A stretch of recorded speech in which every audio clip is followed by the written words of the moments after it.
This is Caleb Jones. This is Alpha Male 2.0, freedom-focused lifestyle design for men. Let's talk about freedom and how it makes you happy. So generally speaking, and not all men are like this, and I'll cover examples and caveats and exceptions in a minute, okay?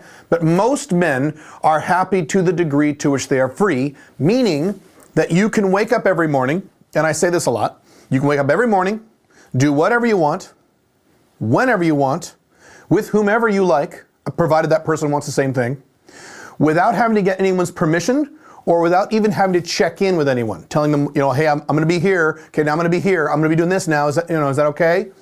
The ability to do that every day, most days, or every day of your life, if you have that ability, you will tend to be happier as a guy. You tend to be happier. So the way it works is, if you've got freedom here, in terms of your day-to-day freedom, okay, and you've got happiness over here, I'll say happy because I can't fit it, okay? For most guys, not all men are like this, but for most guys, the higher your level of day-to-day freedom is, the higher your happiness also tends to be, generally speaking. And just think about this. Times in your life where you are not free, maybe when you were a teenager or a younger guy, or if you're divorced now, back when you were married, traditionally monogamously married, and you had less freedom, you had less ability to do whatever you wanted, whatever you felt like, you probably were less happy than other times in your life where you were allowed to do whatever you want, right? This is just how it works, especially men. Now, there are exceptions to this, but the exceptions are actually not what you think. There are some guys who will argue with this, and they'll say, no.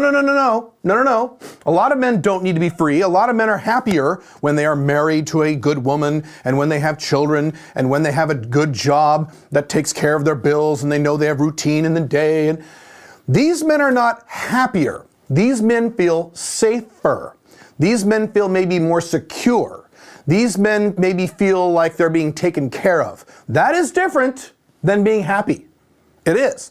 So yes, there are men who are more extreme beta male type guys who are uncomfortable when they have this level of freedom. Matter of fact, politically speaking, most human beings in the world are not very comfortable with political freedom. That's why you have socialism, corporatism, authoritarianism, all three of which are on the rise, unfortunately, right? But in terms of your day-to-day life, there are some men who, when you describe dating multiple women whenever you want, not being monogamous, having your own business and not having to report to a job, some men go, ooh, that sounds scary. Ooh, I don't know if I could, ooh, I don't know. Especially the guy who is married to a dominant woman who has a corporate job in a big company with lots of benefits that takes care of him, right? He might get a little uncomfortable with that. But we're not talking here in terms of how happy that guy is. Is that guy happy? I personally know men like this, a lot of men like this, right?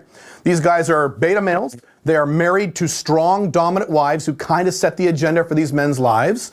These men go to a corporate job, okay? They go work at Google or Intel or Microsoft or whatever. They go to a corporate job, often a big company that they've been with for quite a while. And they feel secure, but are they happy? Are they happy? I can tell you for a fact they're not happy.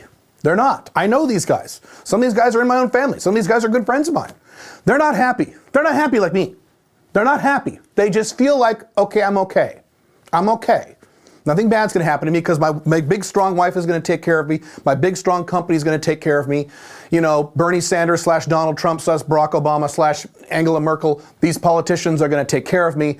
But they're not happy. They feel safe, but they don't feel happy. So even though there might be exceptions, they're not actually what you think. They're men who are defending security and safety, not happiness. Does that make sense? Very important. Now, the other exception that is actually not an exception are men, when they argue with this model, they say, no, that's not true. Now, when you start asking them questions and actually debating with them, they actually reveal that they don't disagree with this. They think this is morally or ethically wrong. What they say, once you actually get into a conversation with these men, maybe you've seen some of these men on my blogs, forums, etc., because I've had a lot of conversations online with some of these guys, is they say, not that they disagree, that more freedom makes men happy, it's that happiness should not be the priority for a man. That shouldn't be the priority, right? Other things should be the priority. Getting married should be the priority. Being a good citizen should be a priority. Taking care of the planet, if you're a left-winger, should be the priority, right? Being a good Christian, if you're a right-winger, should be the priority, right?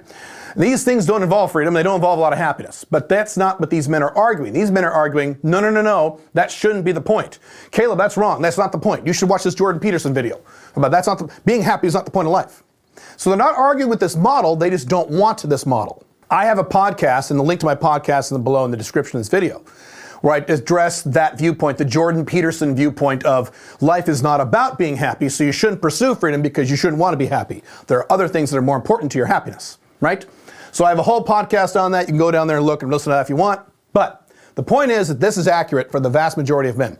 Are there some rare, unusual men who actually will be happier in terms of real happiness if they have less freedom? Yes, I'm sure statistically they're out there. These men are outliers. They're unusual. You as a man will be happier, not feeling more safe, but happier day to day when you have the maximum amount of freedom that you can possibly experience in your life on a day-to-day basis. And when I talk about freedom, I'm not talking about every once in a while you're free. So sometimes these traditional married guys say, well, I'm free to do whatever I want on Saturdays. You know, Saturday is my day, and I go, I leave the wife and I do whatever I want on Saturdays. What about the other 6 days of the week? Not free. So your freedom is down here, which means your happiness is down here. Those other 6 days of the week. That's the typical beta male, right? The typical guy. A lot of alpha male 1.0s too, right? They're happy during isolated moments of their day or isolated moments of their week or their month. They're not happy as a long-term condition of your life, which is what alpha male 2.0 is. Cool? Cool. Join smic.com if you want more information on how to build a lifestyle like this. Have fun. Bye.